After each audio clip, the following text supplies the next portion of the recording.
Dear student, आपका स्वागत है हमारे चैनल साइक्लोन स्टडी पर। आज की क्लास में हम ज्वालामुखी की चर्चा करेंगे और इस ज्वालामुखी में आप जैसा कि जानते हैं कि ज्वालामुखी को 3 पार्ट्स में डिवाइड किया गया है। जागृत ज्वालामुखी, सुषुप्त ज्वालामुखी और मृत ज्वालामुखी। तो इसकी चर्चा तो हम करेंगे ही करेंगे, लेकिन इसके साथ कुछ हम एक्स्ट्रा भी करने जा रहे हैं आज की वीडियो में। वह हम इसी सेक्शन में हम सोल्फा तारा के बारे में बताएंगे कि सोल्फा तारा आखिर होता है तो क्या होता है आपका, और उसके बाद हम गीजर के बारे में बताएंगे कि गीजर क्या है और विश्व का सबसे ऊंचा गीजर कौन कौन सा है। इस सब चीज़ों की चर्चा हम आज के वीडियो में करने जा रहे हैं, तो हम चाहेंगे कि आप अंत तक हमारे साथ बने रहें। आइए हम वन बाय वन चर्चा करते हैं। देखिए, ज्वालामुखी जो है आपका, बचपन से पढ़ते आ रहे हैं ज्वालामुखी कि अर्थ के अंदर का जो है कुछ पार्ट जो है आपका लिक्विड स्टेट में है, जैसा कि आप जानते हैं। और अर्थ के अंदर का जो है लिक्विड स्टेट में जो पोर्शन है, और उसका ये रीजन है कि अंदर जाने पर, पृथ्वी के अंदर जाने पर टेम्परेचर क्या होता है, इंक्रीज होता है।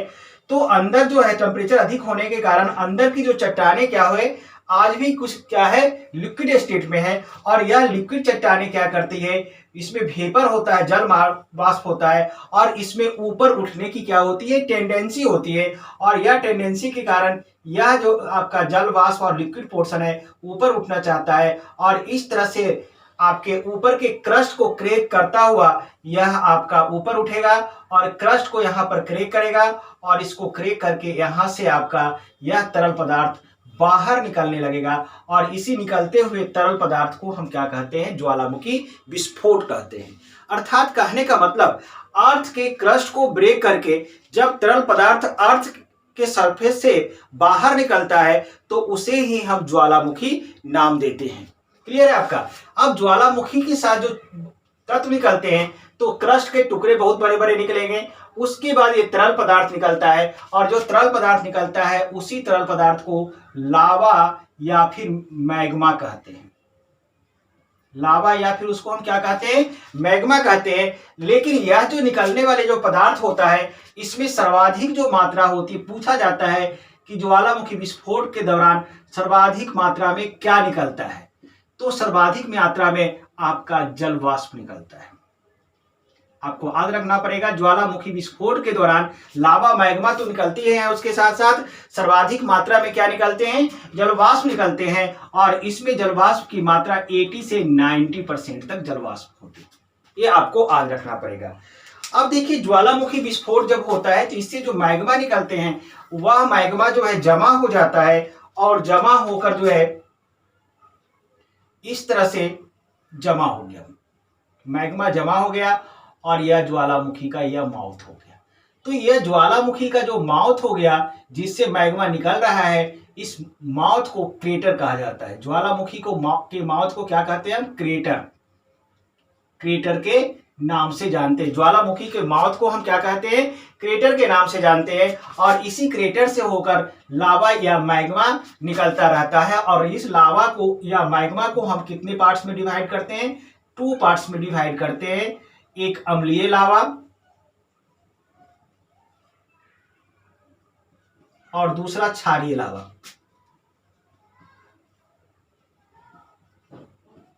पहला अम्लीय लावा और दूसरा क्या होता है, क्षारीय लावा होता है। और अम्लीय लावा उसे कहते हैं जिसमें सिलिका की मात्रा अधिक होती है। जिसमें सिलिका की मात्रा क्या होती है, सिलिका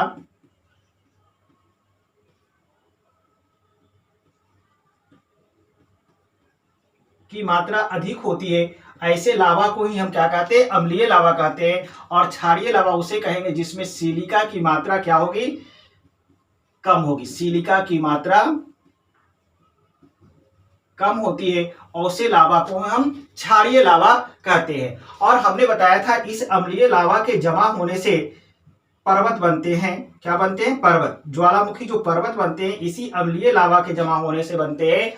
और ये क्षारीय लावा के जमा होने से जो आपका क्या बनता है, पठार बनता है। और वह पठार जो होता है, लावा पठार। क्लियर आपका।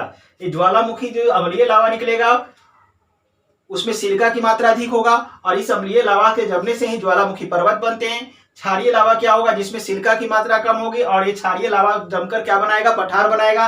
और यह जो पठार बनता है लावा पठार के नाम से जानते हैं। तो ये तो बेसिक बातें थे जिसकी चर्चा हमने अभी किया। अब हम यहाँ पर चर्चा करने जा रहे हैं, ज्वालामुखी के प्रकार की चर्चा करने जा रहे हैं। सक्रियता के आधार पर, उद्गार के आधार पर ज्वालामुखी को 3 भागों में बांटा गया है। यहां पर हम लिखेंगे उद्गार के आधार पर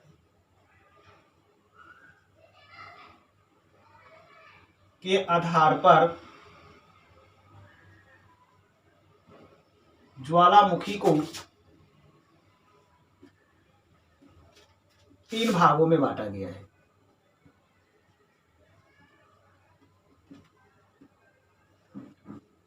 आपके लिए जो इंपॉर्टेंट है, इसके एग्जाम्पल इंपॉर्टेंट है कि कौन सा ज्वालामुखी कहां पर सिचुएटेड है। क्वेश्चन जनरली वहीं से आता है, लेकिन इसके टाइप्स को भी देख लीजिए। कभी कभी टाइप्स भी पूछ देता है कि कौन, यह जो है आपसे पूछ देगा एटना किस प्रकार का ज्वालामुखी है, विसुवियस किस प्रकार का ज्वालामुखी है, चिम्बाराजो किस प्रकार का ज्वालामुखी है।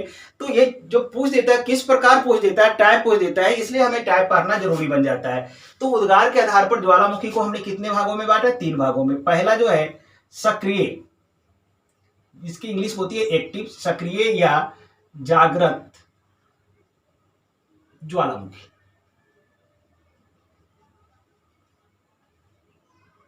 दूसरा होता है हमारा सुषुप्त ज्वालामुखी,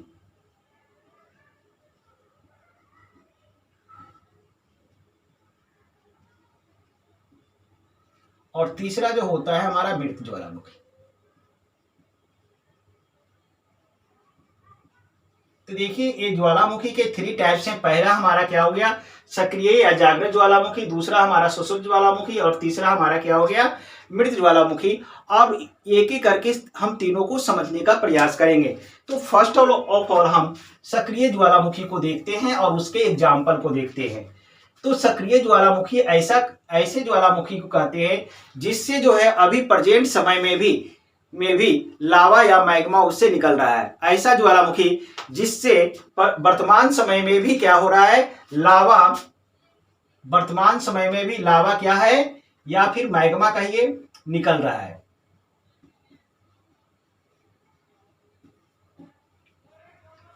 देख रहे हैं, सिंपल सा लिख दिया, लावा और मैग्मा निकल रहा है। ऐसा ज्वालामुखी जिससे अभी भी लावा या मैग्मा निकल रहा है, ऐसे ज्वालामुखी को ही हम सक्रिय या जागृत ज्वालामुखी कहते हैं। अब इसके कुछ एग्जाम्पल है जो काफी इंपॉर्टेंट से आपका, जैसे में पहला जो ज्वालामुखी है एटना ज्वालामुखी। एटना आपको याद रखना पड़ेगा, एटना आपका कहां पर है? इटली में है। यह एक ऐसा ज्वालामुखी है, जागृत ज्वालामुखी, अर्थात एटना से अभी भी जो है प्रेजेंट टाइम में भी लावा और मैग्मा निकल रहा है, यानी उद्गार इसमें भी हो रहा है। दूसरा जो है आपका ज्वालामुखी है स्ट्रोम्बोली, ये काफी इंपॉर्टेंट है। स्ट्रोम्बोली, इटली का स्ट्रोम्बोली ज्वालामुखी। देखिए यह इटली का स्ट्रोम्बोली ज्वालामुखी, इसमें कुछ एक्स्ट्रा इंफॉर्मेशन है। इस इटली के स्ट्रोम्बोली ज्वालामुखी से यह प्रेजेंट समय में जो लावा और मैग्मा निकलता है, और उस लावा और मैग्मा निकलने से भूमध्य सागर देख रहे हैं, मेडिटेरियन सी, भूमध्य सागर जो होता है प्रकाशमान रहता है।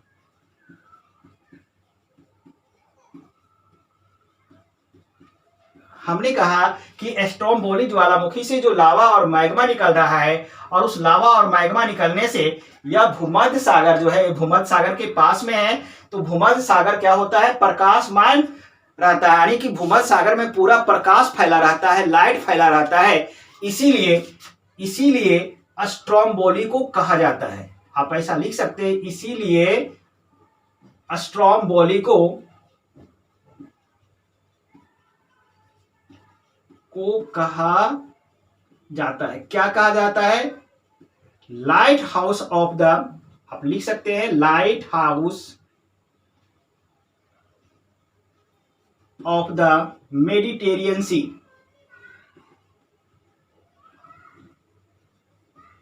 यानी कहने का मतलब भूमध्य सागर का प्रकाशघर, इसकी हिंदी होती है भूमध्य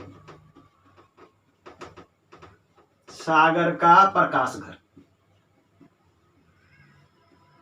तो हमेशा हम याद रखेंगे स्ट्रोम्बोली को क्या कहा जाता है? भूमध्य सागर का प्रकाशघर। आपको ये क्वेश्चन पूछा गया है और पूछा भी जा सकता है कि निम्नलिखित में से किस ज्वालामुखी को भूमध्य सागर का प्रकाशगढ़ या lighthouse of the Mediterranean sea कहा जाता है, तो वह हमारा स्ट्रोम्बोली ज्वालामुखी है। यह स्ट्रोम्बोली ज्वालामुखी कहां पर है आपका, तो यह स्ट्रोम्बोली ज्वालामुखी हमारा क्या है, इटली में है आपका। क्लियर है आपका। तो ये दो एग्जाम्पल हुआ। अब तीसरा एग्जाम्पल हम लिखने जा रहे हैं। स्ट्रोम्बोली को कभी नहीं भूलेंगे हम, क्योंकि उसे lighthouse of the Mediterranean sea कहा जाता है। उसके बाद एक तीसरा जो है फेमस ज्वालामुखी है वह है हमारा कोटापैक्सी। इसके बारे में इंफॉर्मेशन भी काफी इंपॉर्टेंट है। कोटापैक्सी, यह पहले तो देखिए कोटापैक्सी एक सक्रिय या जागृत ज्वालामुखी है और यह कहां पर है, इक्वाडोर में है। कोटापैक्सी कहां है हमारा, इक्वाडोर में है। और इसके बारे में जो काफी इंपॉर्टेंट इंफॉर्मेशन निकल के आ रहा है, यह विश्व का सबसे ऊंचा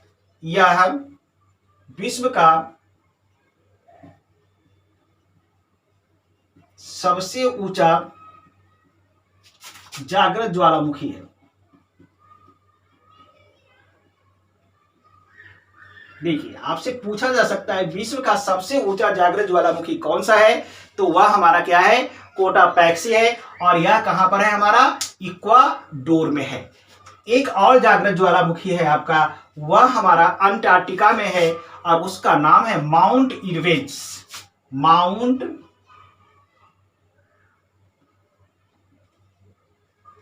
इरविस, यह माउंट इरविस कहां पर है, अंटार्कटिका में। तो याद रखिएगा, यानी अंटार्कटिका में भी एक सक्रिय ज्वालामुखी है, जागृत ज्वालामुखी है, जिसका नाम क्या है, माउंट इरविस। आपसे पूछा जा सकता है माउंट इरविस ज्वालामुखी कहां पर है, तो वह अंटार्कटिका में। तो देखिए आपके कितने, 4 हम सक्रिय ज्वालामुखी का एग्जाम्पल बताया। पहला एटना इटली में, दूसरा स्ट्रोम्बोली इटली में। और स्ट्रोम्बोली के बारे में इंफॉर्मेशन बताया कि इसे lighthouse of the Mediterranean sea कहा जाता है। उसके बाद कोटापैक्सी बताया, इक्वाडोर में है, यह विश्व का सबसे ऊंचा जागृत ज्वालामुखी है। और माउंट इरविस अंटार्कटिका में है। तो ये सारे के सारे आपको जो टोटल 4 बताए गए एग्जाम्पल, यह चारों हमारा क्या है, सक्रिय या जागृत ज्वालामुखी है। अब हम दूसरा जो है हमारा सुषुप्त ज्वालामुखी, और सुषुप्त ज्वालामुखी को ही हम कहते हैं शांत ज्वालामुखी, जो शांत पड़ा हुआ है, सोया हुआ है। लेकिन किसी भी देखिए नाम से यह शब्द सुषुप्त ज्वालामुखी, यानी अभी सोया हुआ है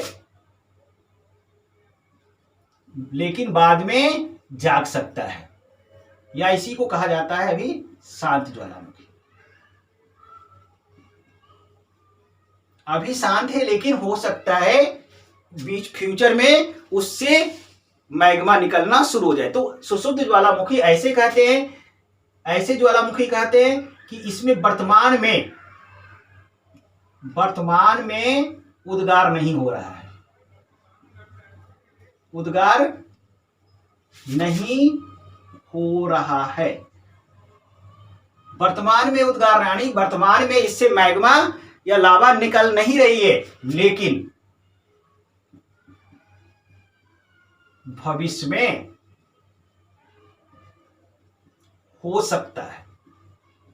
क्या हो सकता है, उद्गार हो सकता है। ऐसा ज्वालामुखी जिससे वर्तमान में हुआ उससे मैग्मा या लावा नहीं निकल सक रहा है, लेकिन फ्यूचर में उससे मैग्मा या लावा निकल सकता है, ऐसे ज्वालामुखी को ही हम सुषुप्त या शांत ज्वालामुखी कहते हैं। समझ में आई बात। या संभावना बनी हुई कि फ्यूचर में उससे उद्गार हो सकते हैं, फ्यूचर में उससे जो है मैग्मा निकल सकता है। तो ऐसी ज्वालामुखी के कुछ एग्जाम्पल है आपका। पहला जो एग्जाम्पल हम देना चाहेंगे वह हमारा फ्यूजियामा है, काफी इंपॉर्टेंट है। फ्यूजियामा यह कहां पर है, आपसे पूछा जाएगा। फ्यूजियामा ज्वालामुखी कहां पर है, जापान में है। फ्यूजियामा ज्वालामुखी कहां पर है, जापान में। दूसरा है हमारा वेसुवियस,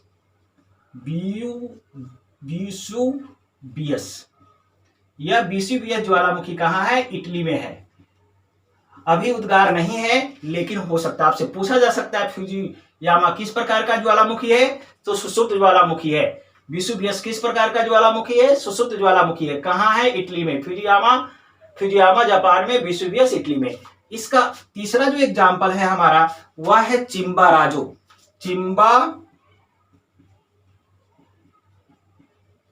ज्वालामुखी, और यह ज्वालामुखी इक्वाडोर में है। कहां पर है, इक्वाडोर पे।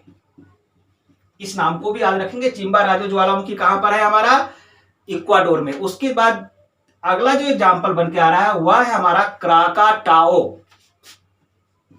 क्राकाटाओ ज्वालामुखी, यह भी किस प्रकार का ज्वालामुखी है हमारा, सुषुप्त ज्वालामुखी है। और यह कैसा है आपका, इंडोनेशिया में है, इंडोनेशिया में।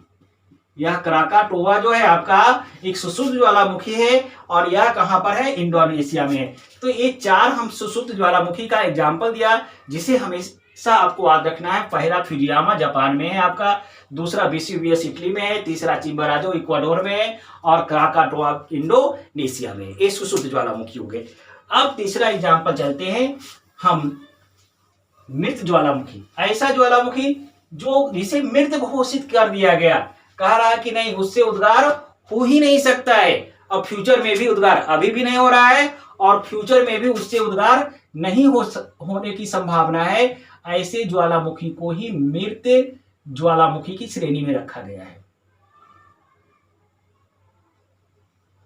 लीजिए, ऐसा ज्वालामुखी जो इसमें प्रेजेंट में भी उद्गार नहीं हो रहा है और भविष्य में भी उससे उद्गार होने की संभावना नहीं है, तो ऐसे ज्वालामुखी को हम मृत ज्वालामुखी की श्रेणी में रखते हैं। और इसका जो बेस्ट एग्जाम्पल है आपका, देखिए इसका है देवबंद ज्वालामुखी। देवबंद याद रखिएगा, देवबंद। और दूसरा है आपका कोट सुल्तान ज्वालामुखी, कोट सुल्तान। ये दो ज्वालामुखी है और दोनों ज्वालामुखी ईरान में है।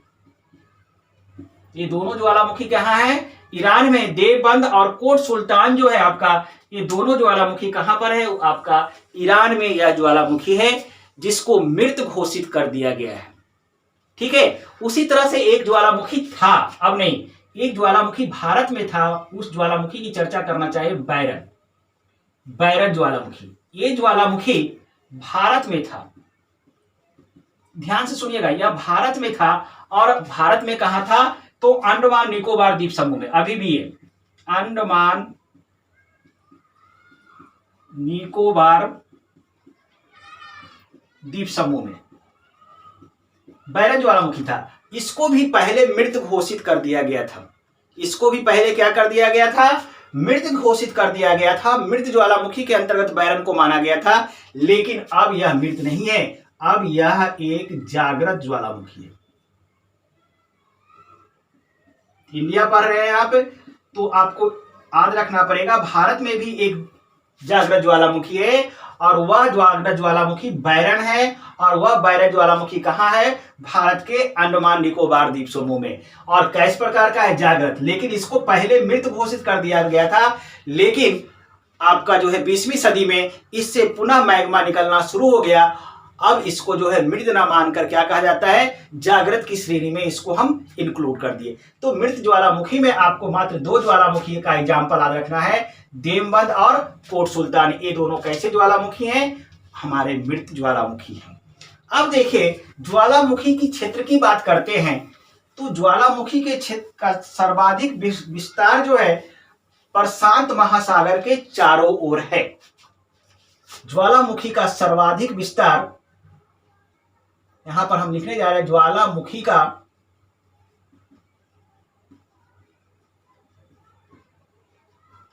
सर्वाधिक विस्तार जो है आपका कहां पर है, प्रशांत महासागर के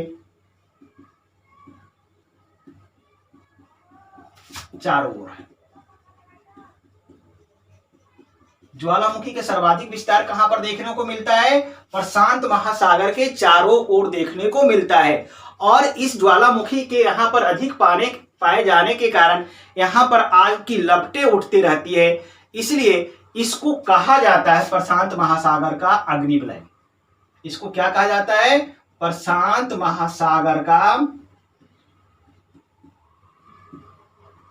अग्निवलय, यानी कि फायर रिंग के नाम से जाना जाता है प्रशांत महासागर, क्योंकि प्रशांत महासागर के चारों ओर काफी ज्वालामुखी हैं। और कहा जाता है कि यहाँ पर जो है विश्व के 66% ज्वालामुखी, विश्व के 66% ज्वालामुखी जो है कहां पर है? प्रशांत महासागर के चारों ओर है और उसको परिप्रशांत पेटी के भी नाम से हम जानते हैं। उसको क्या कहते हैं? परिप्रशांत पेटी के भी नाम से हम जानते हैं। और चूंकि वहां पर ज्वालामुखी है तो उसीलिए इसको प्रशांत महासागर का क्या कहते हैं? अग्नि वलय कहते हैं। देखिए ज्वालामुखी के बारे में एक और इंफॉर्मेशन जो निकल कर आता है कि देखिए ज्वालामुखी के दौरान अर्थ के अंदर से निकलने वाला मैग्मा वगैरह क्या होता है? बाहर निकल जाता है, जिससे पृथ्वी की सुरक्षा होती है। इसलिए ज्वालामुखी को safety valve of the earth के नाम से भी जानते हैं। याद रखिएगा, आपसे पूछा जाएगा safety valve of the earth किसे कहा जाता है? देखिए safety valve of the earth किसे कहा जाता है? तो इसका आंसर हमारा क्या आएगा? ज्वालामुखी। क्योंकि ज्वालामुखी जब विस्फोट होता है तो पृथ्वी के अंदर से गर्म पदार्थ, मैग्मा, लावा सब बाहर निकल जाते हैं, जिससे पृथ्वी की सुरक्षा हो जाती है। इसलिए ज्वालामुखी को safety valve of the earth के नाम से हम जानते हैं। अब ज्वालामुखी के बारे में इंफॉर्मेशन था ये। अब हम यहां पर चर्चा करेंगे, दो नए टर्म की चर्चा करेंगे जो आपके लिए भी काफी इंपॉर्टेंट है। फर्स्ट टर्म हम सोल्फा तारा या धुआंरा की चर्चा करेंगे और दूसरा जो हम गीजर की चर्चा करेंगे। यहाँ पर दो एक्स्ट्रा इंफॉर्मेशन देंगे, सोल्फा तारा और गीजर। तो पहले हम पॉइंट नंबर 1 में हम डालते हैं सोल्फा तारा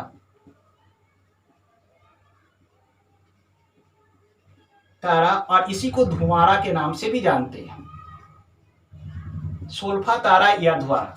तो देखिए ज्वालामुखी जब विस्फोट होता है तो स्टार्टिंग में जो है उससे जो है मैग्मा, तरल पदार्थ, मैग्मा, लावा निकलता रहता है। लेकिन जब ज्वालामुखी की अंतिम स्थिति जब आती है तो उससे मैग्मा और लावा निकलना बंद हो जाता है, उससे सिर्फ गैस एवं जल वाष्प निकलते हैं।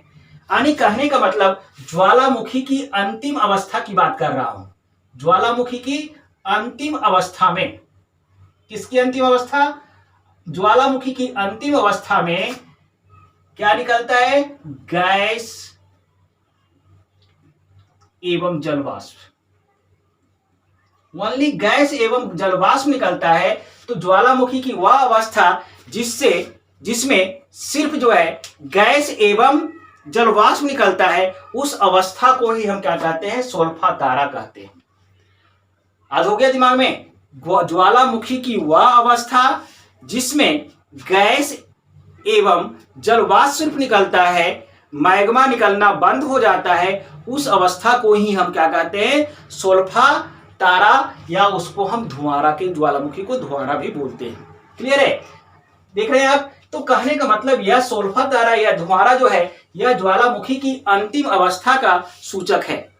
सोल्फा तारा और धुआंरा क्या है? ज्वालामुखी की अंतिम अवस्था का। यानी कहने का मतलब अब ज्वालामुखी क्या हो गया? विस्फोट हुआ। अब धीरे धीरे अब ज्वालामुखी शांत हो रहा है। अब इसमें उद्गार क्या हो रहा है? समाप्त हो रहा है। उसका इंडिकेटर हमारा ये सोल्फा तारा, धुआंरा है।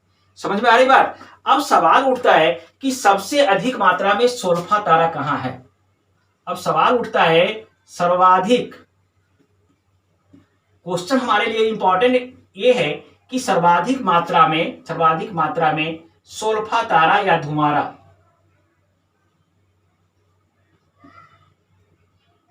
सोल्फा तारा या धुआंरा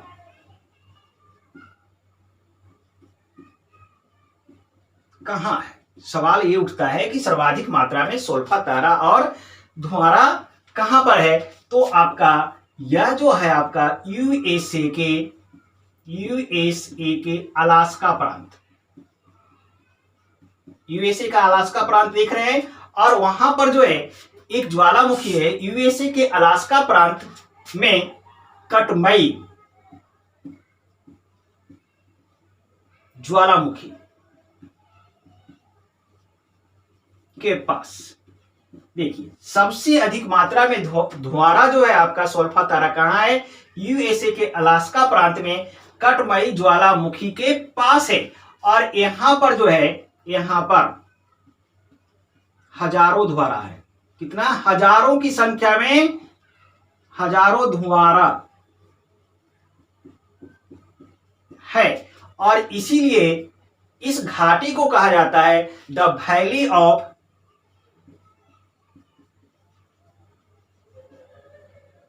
ऑफ 10,000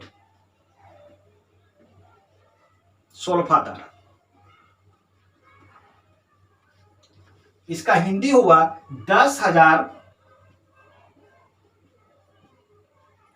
धुआरों की घाटी। लीजिए, 10,000 धुआरों की घाटी के नाम से कौन जाना जा रहा है? यूएसए के अलास्का प्रांत में कटमई ज्वालामुखी की घाटी। ठीक है ना? तो आपसे यहां से भी पूछा जा सकता है क्वेश्चन कि 10,000 की धुआरों की घाटी कहलाती है, कहां पर है या कहलाती है? तो यूएसए के अलास्का प्रांत में कटमई ज्वालामुखी के पास है आपका। तो आपको याद रखना पड़ेगा सबसे ज्यादा ज्वालामुखी के धुआरे कहां पर मिल रहे हैं? तो यूएसए के अलास्का प्रांत के कटमई ज्वालामुखी के पास हो रहे हैं। वहां पर हजारों ज्वालामुखी है, इसलिए उस घाटी को द वैली ऑफ 10,000 सोल्फातारा अर्थात कहने पर 10,000 धुआरों की घाटी के नाम से भी जाना जाता है। तो ये धुआरों के बारे में इंफॉर्मेशन आपको याद रखना है। यहां से भी एक क्वेश्चन निकल कर आपके लिए आ सकता है। अब अगला जो देखते हैं गीजर के बारे में। गीजर क्या है? गीजर आपको हम लोग यूज करते हैं कॉमन वर्ड में, घरों में यूज करते हैं गीजर का, और उसका यूज हम गर्म पानी के लिए करते हैं। गीजर दैट मीन्स गर्म पानी के लिए हम गीजर का उपयोग करते हैं। देखते हैं गर्म पानी, गीजर। तो उसी जब अर्थ से, अब यहां पर हम घर में जो गीजर का यूज कर रहे हैं उसका हम चर्चा नहीं करने जा रहे हैं। यहां पर होता है कि अर्थ के नीचे से कभी कभी गर्म पानी के झरने निकलते हैं। अर्थ के नीचे से, यह अर्थ है और अर्थ क्रस्ट से इस तरह से गर्म पानी क्या हो रहा है? निकलना शुरू हो गया। इस तरह से क्या हो गया? गर्म पानी निकलना शुरू हो जाता है अर्थ के नीचे से।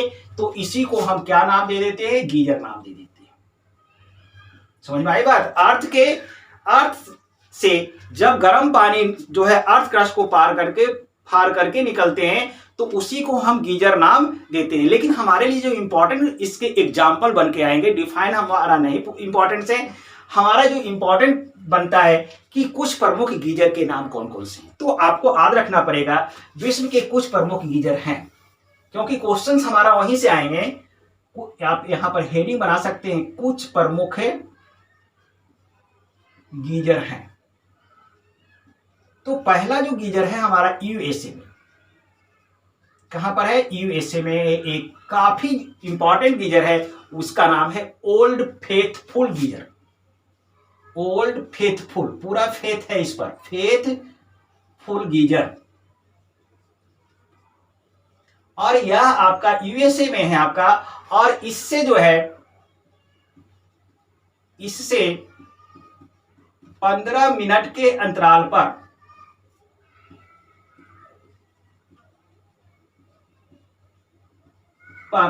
गर्म जल निकलता है।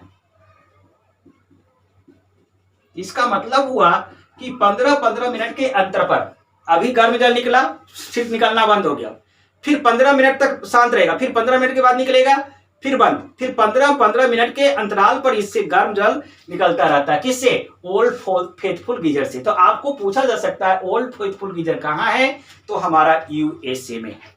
ठीक है। उसी तरह से दूसरा एक गीजर है हमारा आइसलैंड में। आइसलैंड में एक गीजर है हमारा, और उसका नाम है ग्रांट गीजर। और इससे जो है, इसके बारे में इंफॉर्मेशन है, इससे लगातार 30 मिनट तक जल निकलता रहता है, कंटिन्यू 30 मिनट तक गर्म जल निकलता रहता है। इससे लगातार 30 मिनट तक गर्म जल निकलता रहता है। तो देखिए आपको ग्रांट गीजर कहां पर है? आइसलैंड में। यह भी पूछा जा सकता है ग्रांट गीजर कहां पर है? आइसलैंड में। ओल्ड फेथफुल गीजर कहां पर है आपका यूएसए में है आपका। उसी तरह से एक और गीजर है, वह कहां पर है? यूएसए में ही है आपका तीसरा, और काफी इंपॉर्टेंट गीजर है यूएसए में का। यह है आपका Excelsior geyser. Excelsior geyser, Excelsior geyser आपका है। और इसके बारे में इंफॉर्मेशन यह है कि इससे लगातार कंटिन्यू, इससे लगातार गर्म जल निकलता रहता है।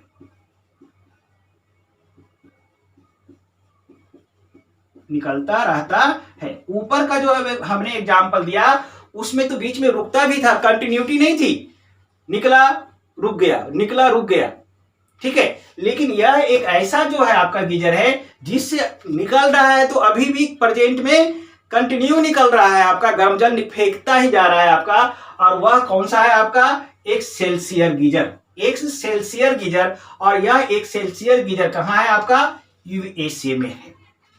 अब सब सवाल उठता है कि सर ये तो 3 गीजर बताए, लेकिन आपसे जो महत्वपूर्ण सवाल आता है कि विश्व का सबसे बड़ा गीजर कौन सा है? तो यह आपको जानना पड़ेगा। विश्व का जो काफी इंपॉर्टेंट बन के आ रहा है, विश्व का सबसे बड़ा गीजर, क्योंकि पेपर में ऐसे ही क्वेश्चंस आते हैं, सबसे बड़ा गीजर है तो उसका नाम है जायंट गीजर। देखिए नाम बड़ा सिंपल दिया हुआ है आपका, जायंट माने विशाल होता है। जायंट कैसा होता है? विशाल काय होता है, अरे बड़ा। तो नाम याद करने में सहूलियत होगा, जायंट बन लगा हुआ है तो इसका नाम क्या है आपका? जायंट गीजर है आपका, याद रखेंगे। और यह जायंट गीजर कहां है आपका? तो यह जायंट गीजर यूएसए के एलो पार्क में है।